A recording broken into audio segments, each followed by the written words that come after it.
తొలి బడ్జెట్లోనే ప్రజలను మోసం చేయడం చాలా దారుణం అధ్యక్ష. అలాగే 200 పైగా హామీలు ఇచ్చారు అధ్యక్ష. కనీసం 2 హామీలు కూడా పూర్తి స్థాయిలో నిధులు కేటాయించలేదు అధ్యక్ష. అసలు తొలి బడ్జెట్ ప్రవేశపెట్టేటప్పుడు హామీల అమలు కోసం ఏ ప్రభుత్వం నన్ను మాట్లాడివ్వండి ప్లీజ్. హామీల అమలు కోసం చాలా తాపత్రయపడతారు అధ్యక్ష. కానీ మోసం చేయడంలో తిరుగులేని చరిత్ర ఉన్న ఈ ప్రభుత్వం మాత్రం మరొకసారి ప్రజలను మోసం చేసింది అధ్యక్ష. ఎన్నికలప్పుడు ఏం చెప్పారు అధ్యక్ష? నీకు 15,000, నీకు 15,000, నీకు 15,000, నీకు 18,000, నీకు 18,000. ఈ ఎమ్మెల్యేలు ఈ మంత్రులు వీళ్ళందరూ ప్రచారం చేయలేదేంటి అధ్యక్ష? ఊరూరు డప్పేసి కొట్టారు అధ్యక్ష. చూసేసరికి ఆ డప్పు సౌండ్ మాత్రం బడ్జెట్ లో వినిపించలేదు అధ్యక్ష. ప్రతి ఇంటికి వెళ్ళి ఆపండి అమ్మా, నాకు మాట్లాడనివ్వండి. ప్రతి ఇంటికి వెళ్ళి చిన్నపిల్లలకేమో నీకు 15,000, నిరుద్యోగులకేమో 36,000, మహిళలు కనిపిస్తే 18,000, 50 ఏళ్ళు పైబడిన వాళ్ళు కనిపిస్తే 48,000, రైతులు కనిపిస్తే 20,000. ఇలా ప్రతి దగ్గర కూడా చెప్పారు అధ్యక్ష. ఈ బడ్జెట్ లో అవన్నీ ఎక్కడున్నాయి అధ్యక్ష? ఎక్కడున్నాయని నేను అడుగుతున్నాను అధ్యక్ష. అసలు బడ్జెట్ లో ఈ బడ్జెట్ కి మేనిఫెస్టోకి అసలు కంపేర్ చేస్తే ప్రజల తాలూకా మైండ్ బ్లాంక్ అయిపోయింది అధ్యక్ష.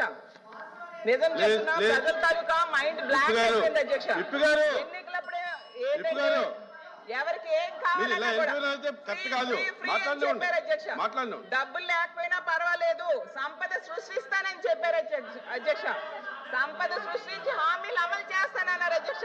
ఏదో అధ్యక్ష సంపద సృష్టి? ఎక్కడ సంపద సృష్టి? వీళ్ళు ప్రజలకు ఇచ్చిన హామీలు మాత్రం సంపద సృష్టి చేయలేదు అధ్యక్ష. ఆశ్చర్యం ఏంటంటే ప్రతి ఇంటికి వెళ్ళారు అధ్యక్ష. వాళ్ళ నంబర్ తీసుకున్నారు, వాళ్ళకి ఒక ఓటీపీ చెప్పారు, వాళ్ళకి ఒక మెసేజ్ చూపించారు అధ్యక్ష. మీ కుటుంబానికి ఈ పథకాలు వస్తాయి, ఇన్ని వేలు వస్తాయి, ఇన్ని లక్షలు మీ అకౌంట్ లో పడిపోతాయి జూన్ నుంచి అని చెప్పారు అధ్యక్ష. ఏమో అధ్యక్ష, లక్షల రూపాయలు జూన్ గడిచిపోయింది, ఇప్పుడేమో నవంబర్ కూడా వచ్చేసింది అధ్యక్ష. అలాగే బాబు షూరిటీ భవిష్యత్ గ్యారంటీ అని బాండ్స్ పంచారు అధ్యక్ష. ఆ బాండ్స్ ఇప్పుడు ఏం చేసుకోవాలి అధ్యక్ష? వాళ్ళు అసలు ఆ బాండ్స్ కి ఈ బడ్జెట్ కి ఏమైనా సంబంధం ఉందా అని నేను అడుగుతున్నాను అధ్యక్ష. అసలు వీళ్ళు మేనిఫెస్టోకి ప్రజాగలం 2024 అని పేరు పెట్టారు అధ్యక్ష. అసలు ప్రజాగలం కాస్త ప్రజాగరళంగా అయింది అధ్యక్ష. సూపర్ 6 సూపర్ చీట్స్ గా అయిపోయింది అధ్యక్ష. ఈ బడ్జెట్ చూస్తే మేనిఫెస్టో ఏమో మాయాఫెస్టో అయిపోయింది అధ్యక్ష. బాబు షూరిటీ భవిష్యత్ గ్యారంటీ అనేది బాబు షూరిటీ ఎన్నికల గ్యారంటీలా తయారు చేశారు అధ్యక్ష. అసలు వీళ్ళు చెప్పిన పథకాలకి బడ్జెట్ లో కేటాయించిన నిధులకి పోలిస్తే తల్లికి వందనం, తల్లికి మంత్రి గారు అధ్యక్ష మాట్లాడుతుండేది అబద్ధాలు మాట్లాడుతున్నారు అనే విషయం మొత్తం మీడియా అంతా చూస్తున్నారు, రాష్ట్రం అంతా చూస్తున్నారు అధ్యక్ష. కాదు అధ్యక్ష, అసత్యాలు మాట్లాడుతున్నారు. మేము రాగానే మొదటి సంతకం మెగా డిఎస్సి ముఖ్యమంత్రి గారు సంతకం పెట్టారు. అన్నా క్యాంటీన్లు మొదలు పెట్టాం, పెన్షన్ ఇచ్చాం అధ్యక్ష, పెన్షన్లు పెన్షన్ ఇచ్చాం అధ్యక్ష, దీపం 2 కింద సిలిండర్లు ఇచ్చాం అధ్యక్ష. ఉన్నారు కదా మరి సిపిఎస్ రద్దన్నారు, వాళ్ళు ఏం చేశారు అధ్యక్ష? 2,000 రూపాయలు పెన్షన్ 3,000 చేసేస్తామన్నారు అధ్యక్ష. 5 సంవత్సరాలైనా చేయలేకపోయినారు అధ్యక్ష. వాళ్ళు చేసిన అప్పులు మేము తీర్చుకుంటూ మళ్ళీ సంక్షేమ పథకాలు ఇస్తున్నాం. సంపద సృష్టించాం.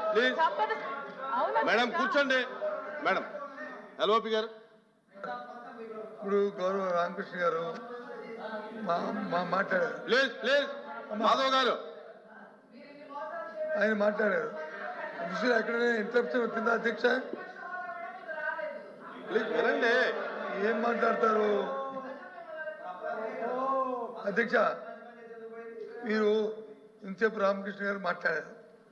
ఎంత ఆ విషయాలన్నింటినీ మేము నోట్ చేసుకున్నాం, వింటున్నాం. దానికి మేము మాట్లాడినప్పుడు మేము సమాధానం చెప్తామని చెప్పాం. ఆయన మధ్యలో ఆయన మాట్లాడమన్నప్పుడు కూడా మేము వచ్చి సమయం పాటించుకుని ఉన్నాం.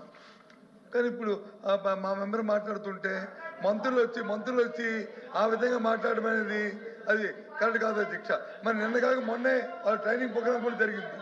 ఎలా మా హౌస్లో మెయింటైన్ ఎలా బిహేవ్ చేయాలి, మన నాలుగు ఎలా తెలుసుకోవాలి, మరి మీకు చెప్పలేదు అధ్యక్ష. అది ప్లీజ్ తప్పు అధ్యక్ష. అది కూర్చో.